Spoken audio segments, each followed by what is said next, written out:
Hi, welcome to This Week in Enterprise Tech. Here I am, Hyun Park from Amalgam Insights, joined as always by Charlie Araujo from the DX Institute. So let's talk about what's happened this week in tech news. All sorts of interesting things happening. One that I know caught both of our attention this week was an article, recent one from the Wall Street Journal, talking about increasing challenges in managing SaaS in the enterprise. This has been a prevalent challenge and one that both of us have talked about in terms of big challenges for CIOs in managing digital transformation and the technology portfolio in general. So I was wondering how you were thinking about this and what really got your attention there. Well, it's interesting when we were talking, prepping for this, you mentioned this was sort of a fluff piece, and it is. And a lot of this is part of the CI, I think they call it the CIO Journal, part of the Wall Street Journal's piece. And it was, but what I think reason it caught both of our attention is just because it is such a prevalent and growing challenge. I mean, I think I may have mentioned here one of the past couple of weeks here that I'm hearing from CIOs that they're increasingly becoming SaaS first. And Mm-hmm. this article really spoke to that there are sometimes now hundreds of SaaS applications they have subscriptions to.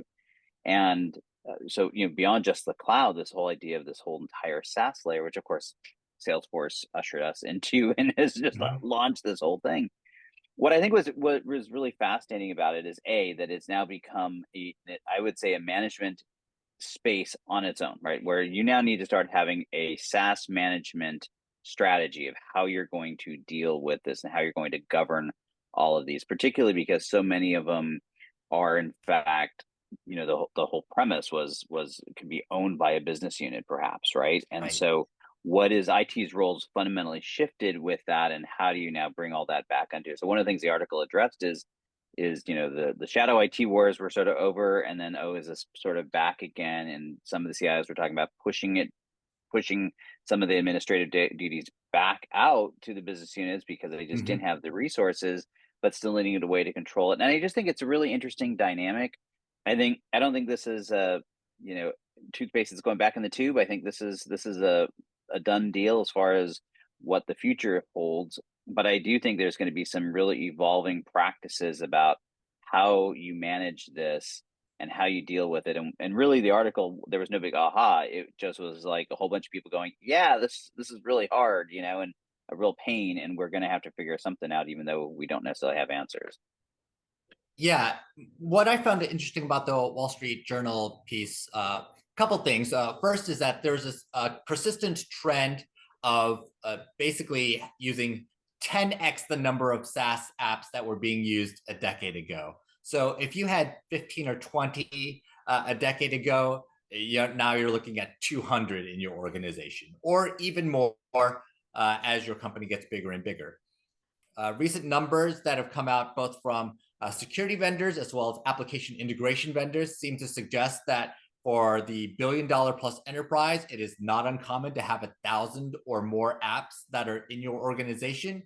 And then, of course, once a CIO sees this, they start thinking, well, how do we prune that a little bit and get back to our core apps that we know how to support? So that's been really interesting to see. And then as you said before about the SaaS management strategy, I've also been looking at a number of vendors that are starting to deal with that challenge. Whether you look at a company like Xylo or Productive or Vendor on the cost and sourcing sides, or you look at say a Better Cloud or a Tori, looking at SaaS management from a security and business perspective. There's a bunch of companies that are coming out here that now have call it $1 billion in SaaS spend per year equivalent or more, they're professionals at managing this stuff. They come from a SaaS background, either say a Salesforce or a Workday or ServiceNow. They come from companies.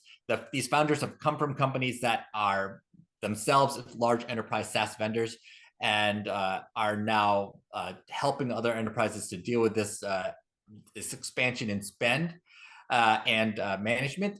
And then the other challenge that I find really interesting here around SaaS is, as you said before, the line of business challenge.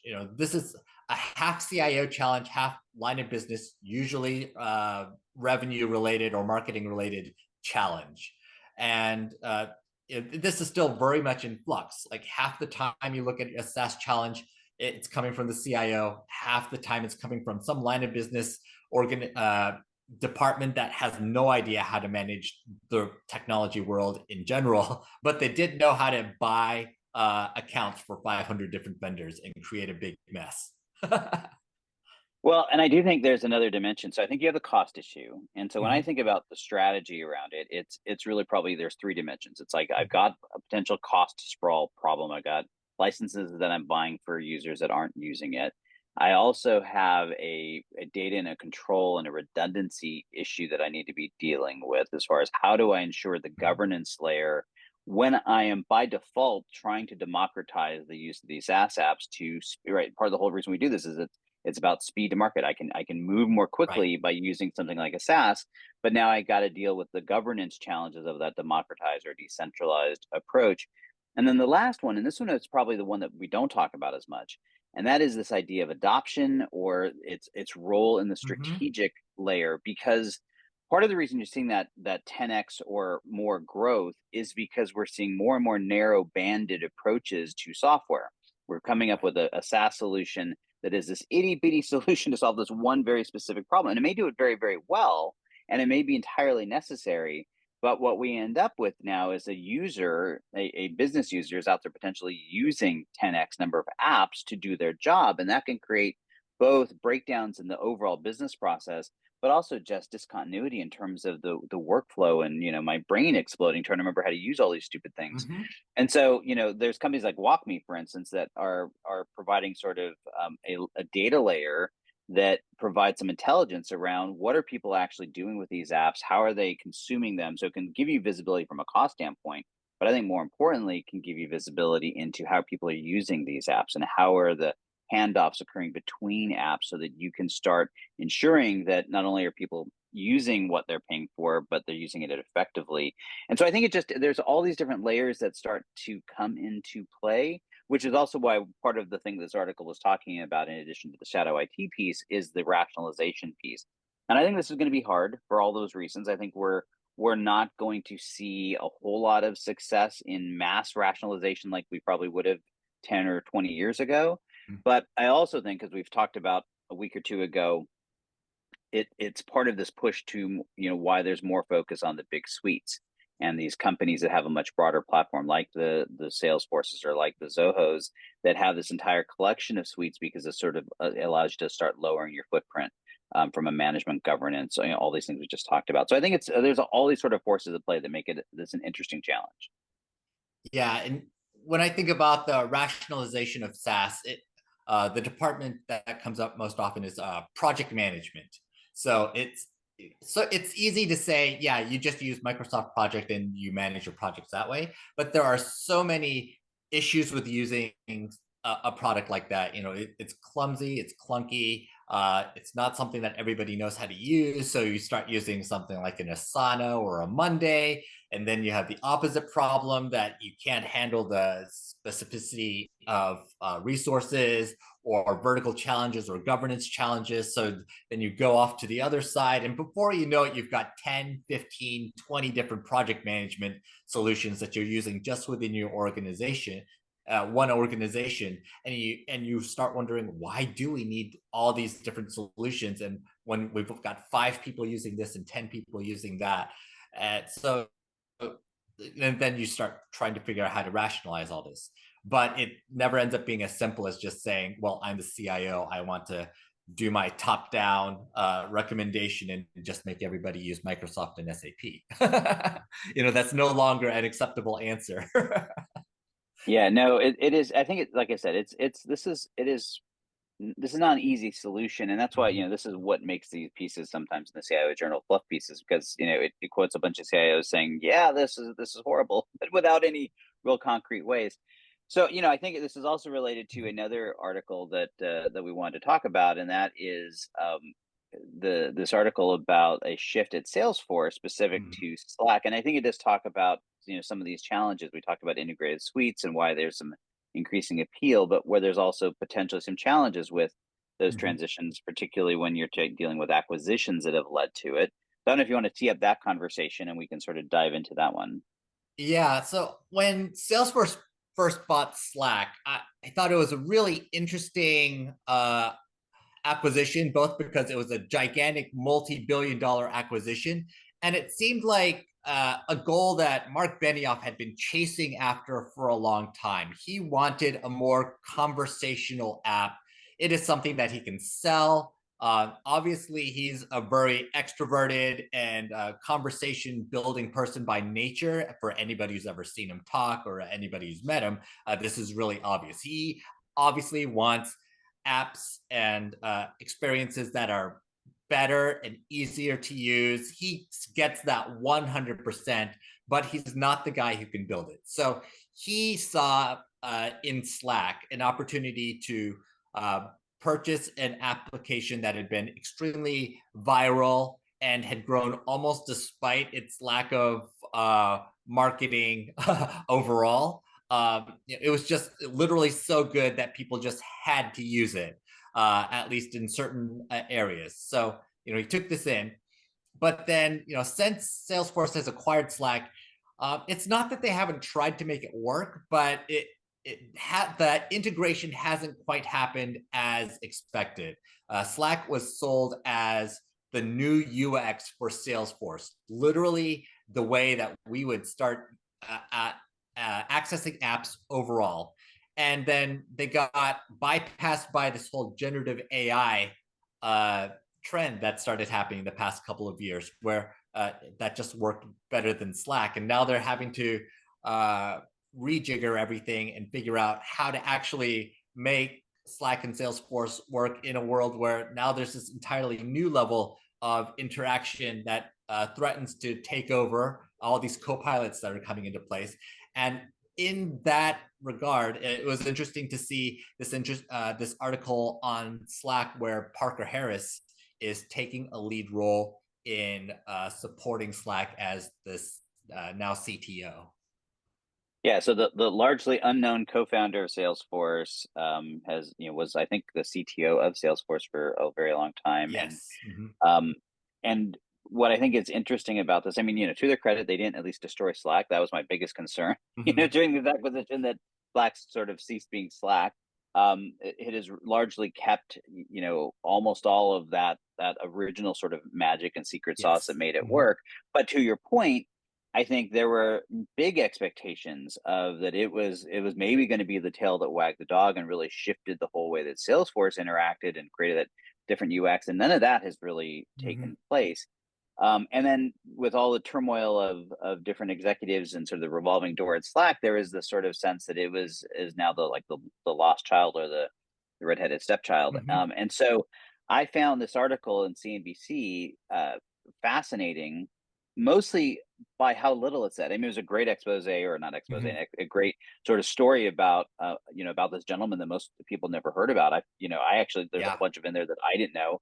It was fascinating, but other than him taking on this role and making some reference that he's trying to learn a lot, there was like very little talk. But I do think it's an interesting stake in the ground that says, hey, they're going to take this very, very seriously now. So maybe we're going to see all of this really start to play out. And going back to the last conversation, I do think it's critical. I don't think the average enterprise is going to pick one suite, but I do think they're going to start trying to, the rationalization is going to be picking a handful of core suites as the centers of an ecosystem and then building around that, with Mm-hmm. the hopes that as those cores can then sort of act as a moderator and saying, hey, if you can work with these core suites that we're in, then you're going to work with us and we can start reducing our overhead instead of having all these hundreds of one-offs.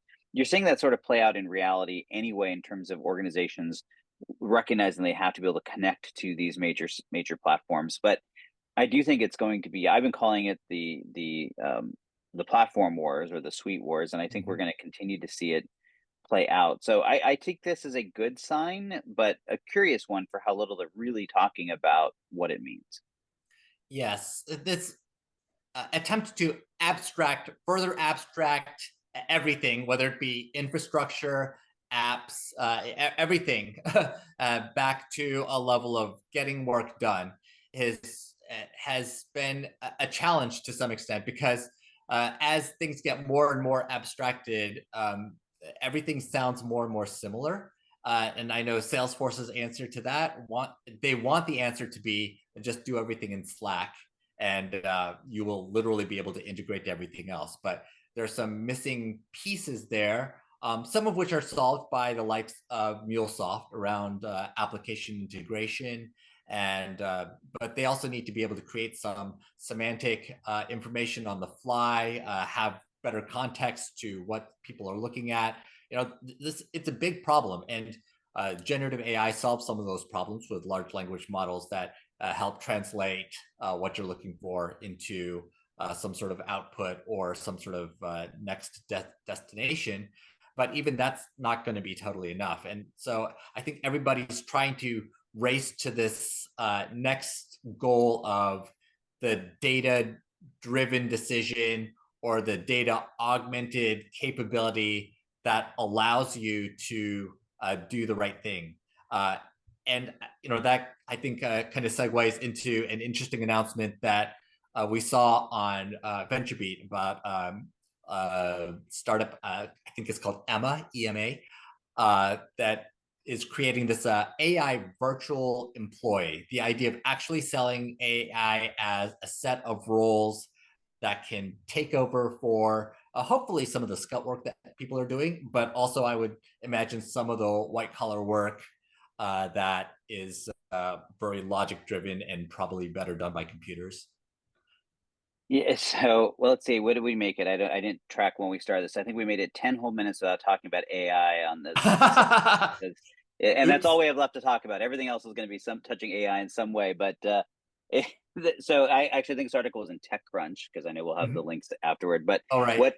what I think is interesting about this to me is how little newsworthy this is, in my opinion. I mean, I haven't seen obviously the product, and so I'll be very curious. Maybe there's some breakthroughs. I think it's noteworthy mostly because the founders have some very deep pedigrees. There's some very well-regarded funds that are people that have invested in it.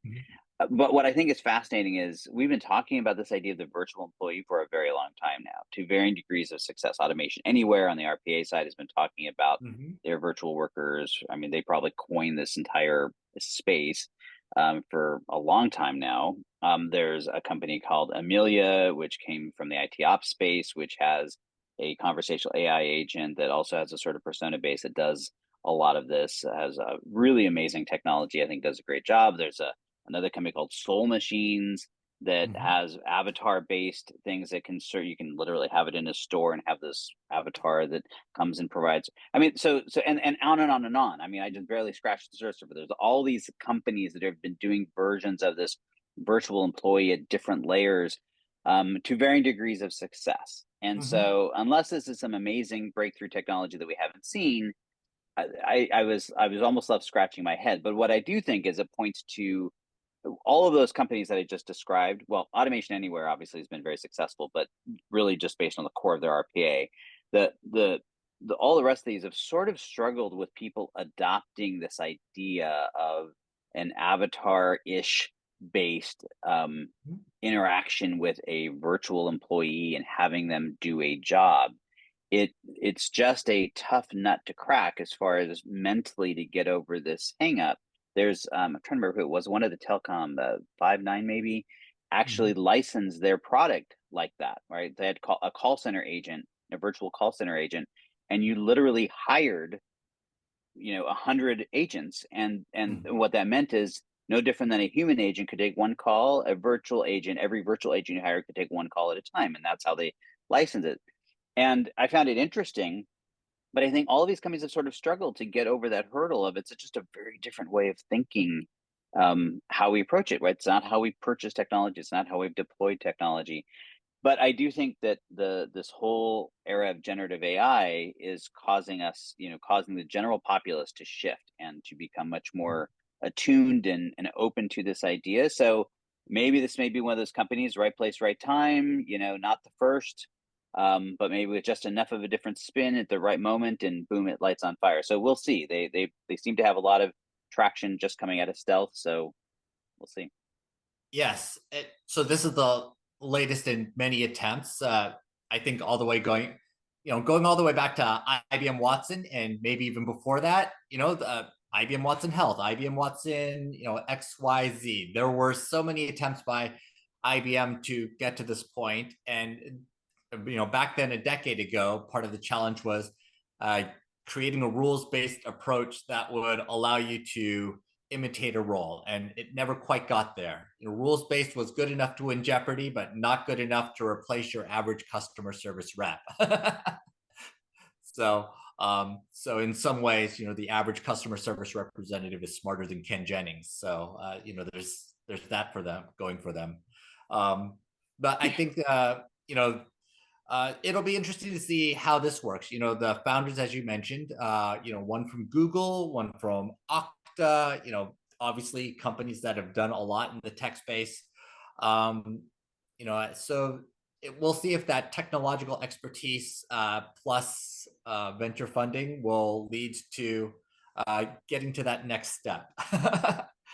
Yeah, I think it'll be really interesting to see if it really just changes the way people buy. I think that's really what the question is going to be. I mean, I think where these things always, where the entire concept falls down is that that's not how the technology is ultimately deployed. It's deployed like almost any other technology.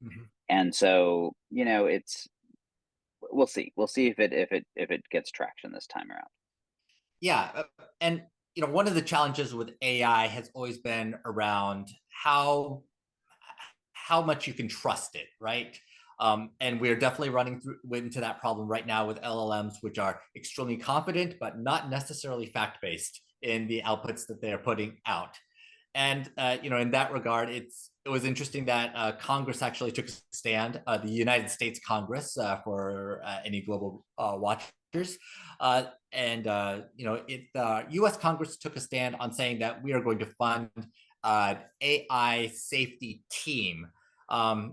However, in taking this stand, it seems to be, honestly, not a huge amount of money being committed to this. That they're committing up to $10 million to AI safety, which is not nothing. But on the other hand, when you think about both the cost of AI and machine learning professionals, as well as the amount of money being spent on this by many other organizations, ranging from Microsoft to OpenAI, doesn't seem like a huge amount. So, what do you make of this?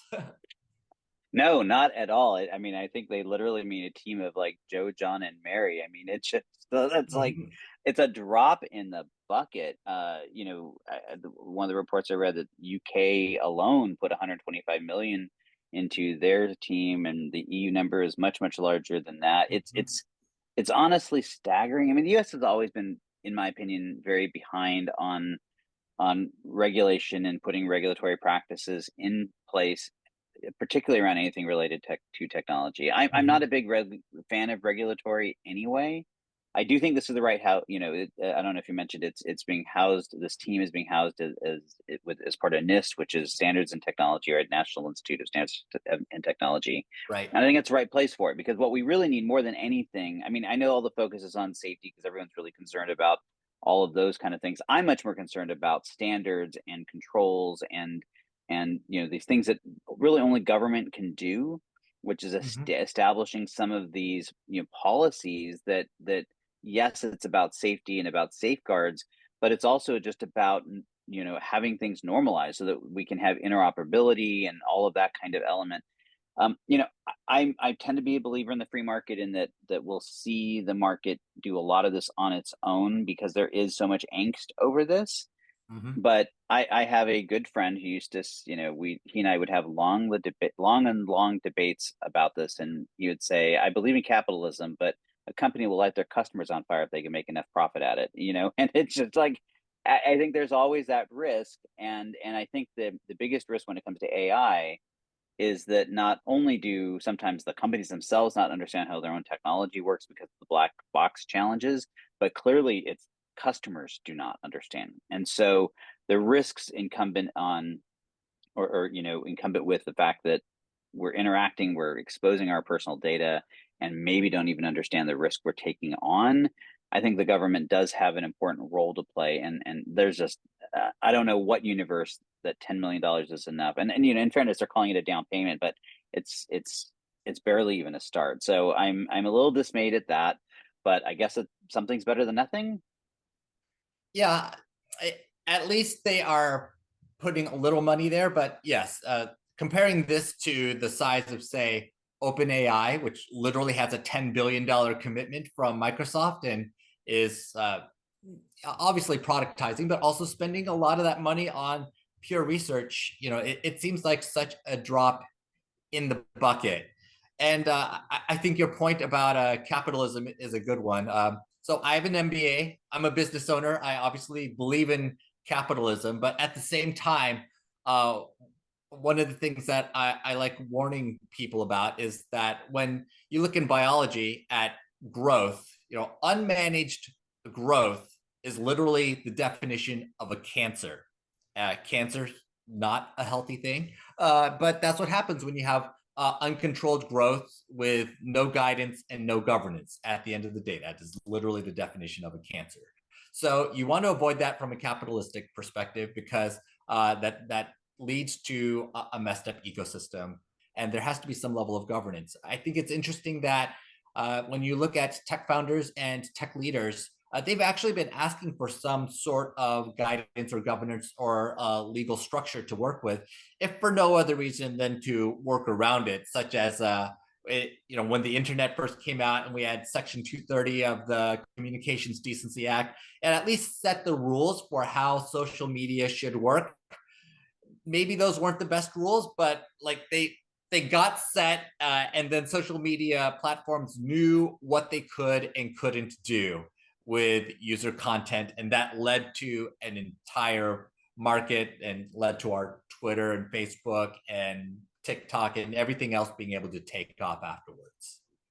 Yeah, I think, and this is my point. I mean, we've seen, countries, Australia, Canada, the EU have attempted to enact laws that are horribly inadequate, immediately Mm-hmm. backfire. In some cases, just because the tech companies are rebelling against them, but in many cases because they're just not practical, and they speak to the complete lack of understanding within most government ranks of how this stuff actually works, and it's only going to get worse with all of this. Which is why, for me, I look at this and why I said I think NIST is the right place, is what we're really looking for is a clearinghouse. We're looking, they're going to be always behind the eight ball of trying to actually truly regulate. And so, Mm-hmm.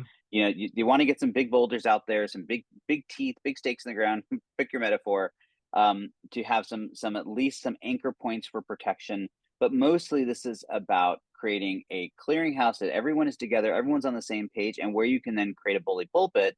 If someone isn't playing nice, if someone is taking advantage of customer data, whatever, that you can sort of shout it from the rooftop so the consumers hear it. And that's going to always be the safest process than trying to put a regulatory where we go find somebody, because that ends up, it's like the old story, and I forgot who it was, but it was a psychological study about this daycare center, right? And Mm-hmm. where they wanted to encourage parents to pick their kids up on time. And people would show up late and they'd be really nervous about it. It's like, oh, I'm so sorry. But they were having this issue. So they instituted a penalty, a fine, that if you showed up 15 minutes late, it was like an extra $15. Well, now parents would say, that's an easy decision. 15 extra bucks to be a half hour late or whatever. I'll show up late. And it actually caused people to show up later. They got more revenue, but it caused them to show up later because it actually was now a transaction instead of this sort of societal, hey, we need to all be on the same team and you need to show up and pick your kids up because that's our social contract. And I think Mm-hmm. we have the same issue here with regulation around AI. The social contract is going to be actually more important than this regulatory layer that says, if you break this rule, we're going to charge you $100 million, because for most of these companies, it's a drop in the bucket. And so, I think that there's so many challenges around this.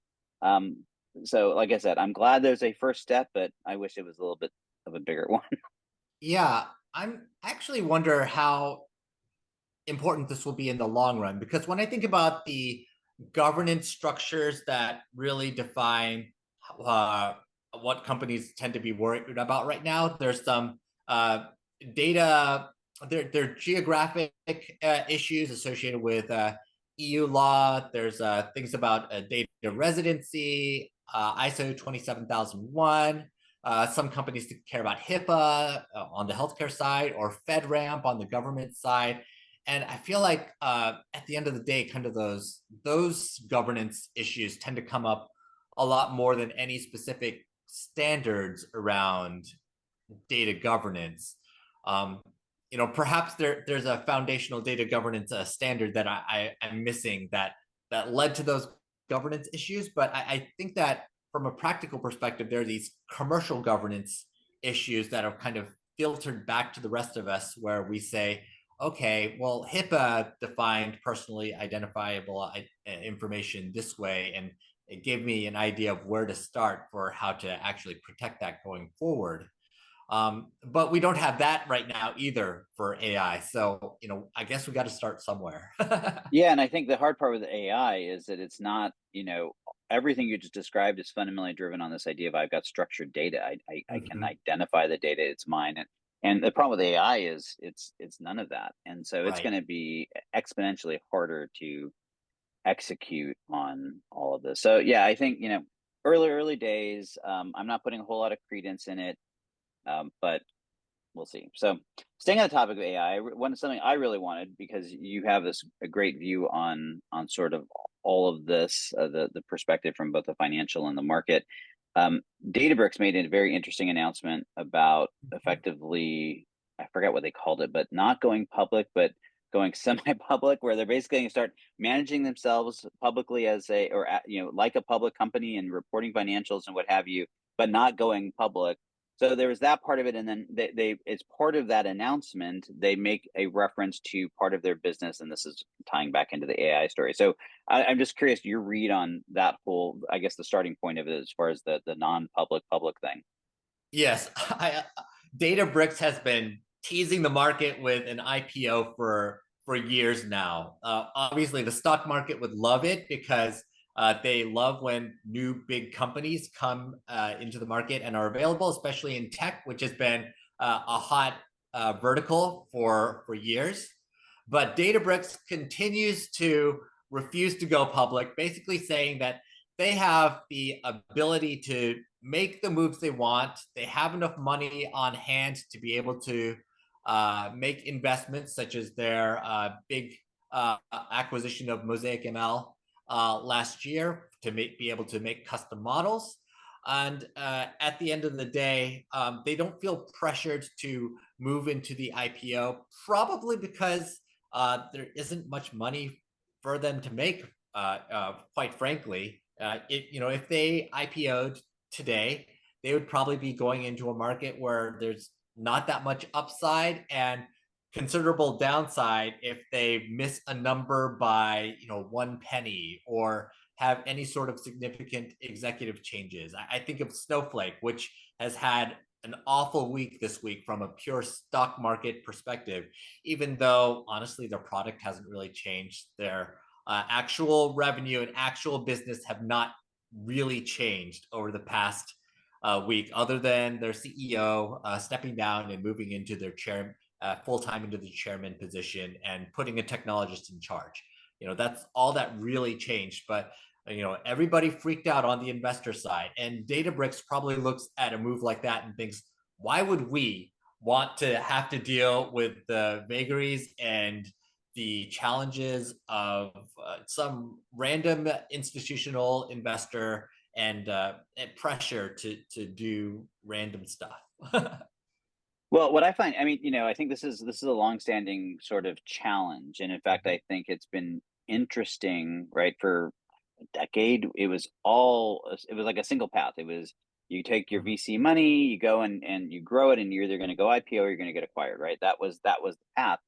And then we sort of saw this rash, I think, a couple different plays, right? Mhm. One, the private equity play where companies were going private, even if they'd gone IPO, to sort of get out of that spotlight, Mhm. to get out of that quarterly driven thing. And then you have companies like Zoho, which have from day one vowed, not taking any capital, Mhm. not going public as a way to again keep that sort of independence. And so I think it's interesting. What I find fascinating about the Databricks story is that, of course, they were part of that first path, right? And so what I find really interesting is they, at least publicly, are claiming that they're really not getting pressure from their institutional investors to go public, which that's normally where it's coming from, right? It's Mhm. like, we make this investment, we need to liquidate that investment. And so that I find probably the most fascinating about any of it. But so as I going back to the perspective I always try to bring, what does this mean? What is the so what for a CIO? Well, maybe nothing, right? A lot of this is just, other than for your personal investment portfolio, but maybe nothing. I don't know that it particularly changes anything. However, I do think, to your point, if I'm a CIO today, that potentially makes me feel a little better about investing in Databricks if I haven't already, because that means that I've got mature leadership that's looking at this and is not rushing sort of at all costs to do this. Second, that certainly speaks to financial stability, that they have the wherewithal to not feel like they have to go down that road. And I personally, I get very nervous. I mean, these large public companies that are so beholden to the street and making quarterly Mhm. numbers, you end up seeing a bunch of these random acquisitions because they have to buy growth or whatever, that often doesn't serve the needs of the buyer if you're the CIO. And so I look at this and say, these are all very good signs from my perspective, on how I look at it. And then, so I'd love you to comment on that. And then the second part of the story, which was almost an aside, but I found it quite fascinating, talked Mhm. about they did make an acquisition. I should have it up because I forgot the name of the company they acquired, but the company that basically helps their clients now build language models, large language models, or maybe not necessarily LLMs, but forms of LMs, using this proprietary data, which, as you and I have talked about, I think is where this is all going, right? This idea of, it's not just the LLMs, it's how you combine this with your proprietary data. And that is apparently one of the fuels that is fueling this growth and fueling this, because I think they were reporting greater than 50% year over year growth in earnings, or in revenue rather, which is just staggering, with as big as they are. So I found that kind of fascinating, and going back to this linkage of how critical data is to really creating advantage from AI. Yeah, I think that one of the good things for Databricks is that their CEO, Ali Ghodsi, really comes off as somebody who is strategic in how he wants Databricks to grow, and seems to have both good control of the product development side, as well as, call it, managing the investor expectations.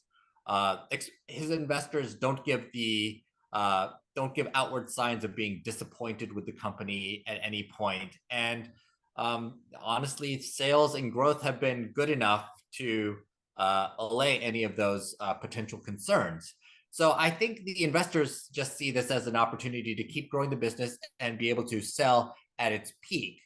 And I think that financial perspective is a little bit of a change in the tech market, in that once upon a time you used to IPO to a certain level at a certain time frame, and then simply let it go in the public market, such as Apple or Microsoft did.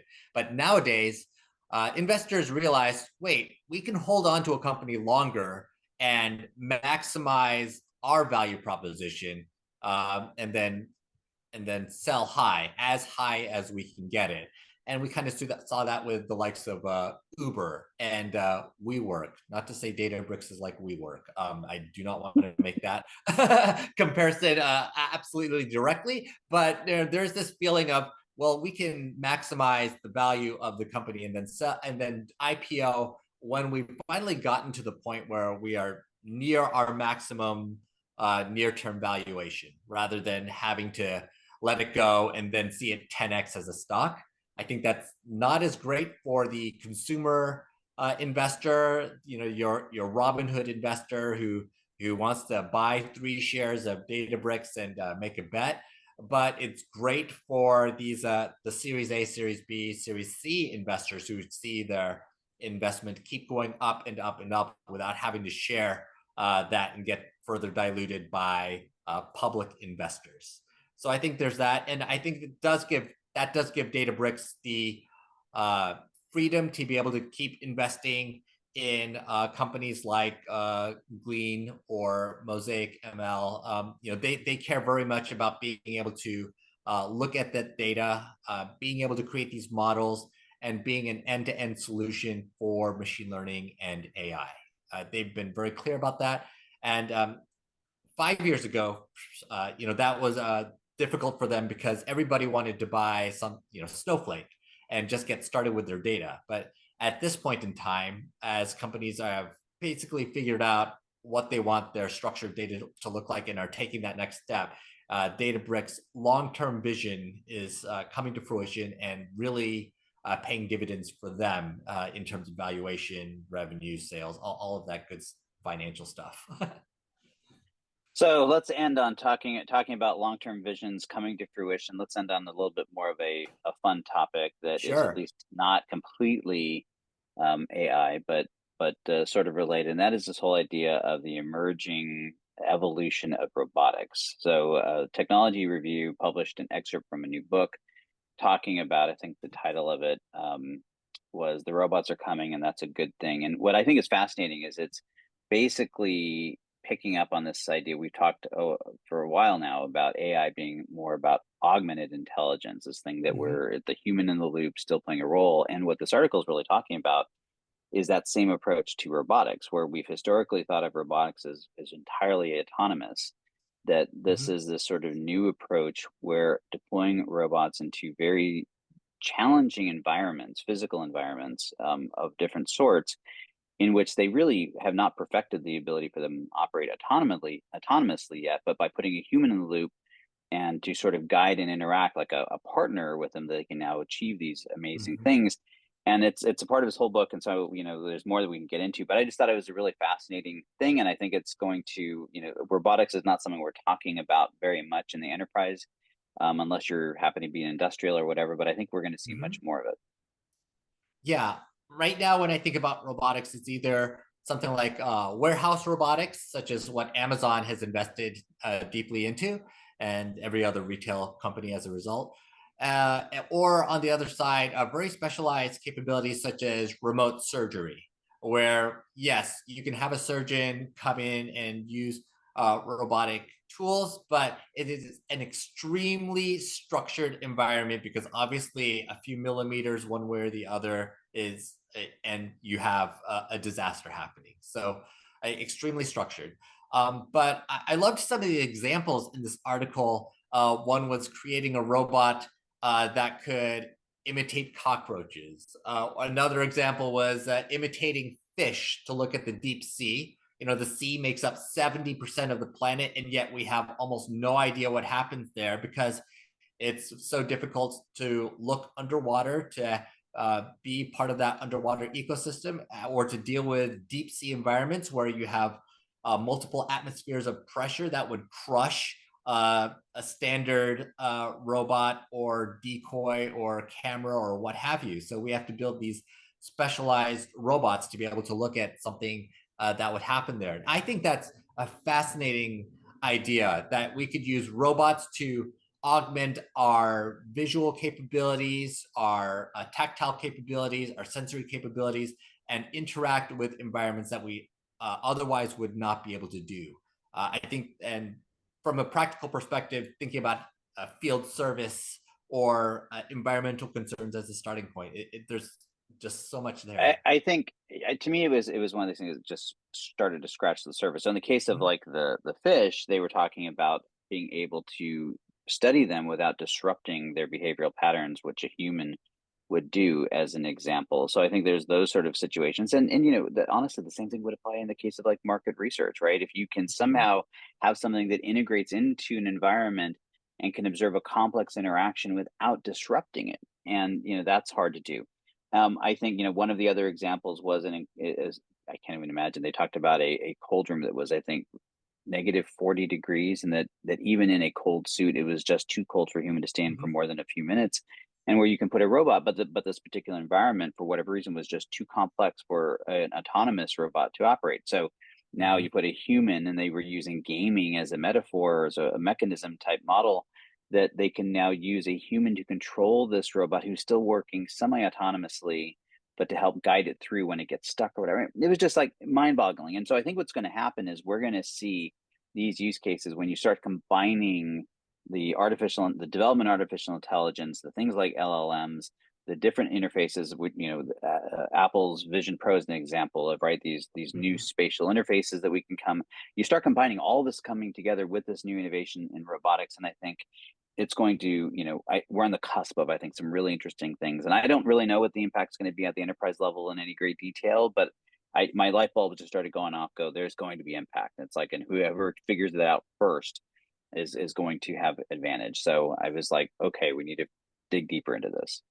Yeah. Back when I started my analyst career about 15 years ago. So back in the day, there's this emerging world of telepresence robots that never really went anywhere, but they were kind of human height robots with wheels on them that kind of looked like a Segway, and they could roll around, and they had a camera kind of at chest level to be able to look at stuff. And the idea is that these telepresence robots could kind of walk around and be an avatar for people.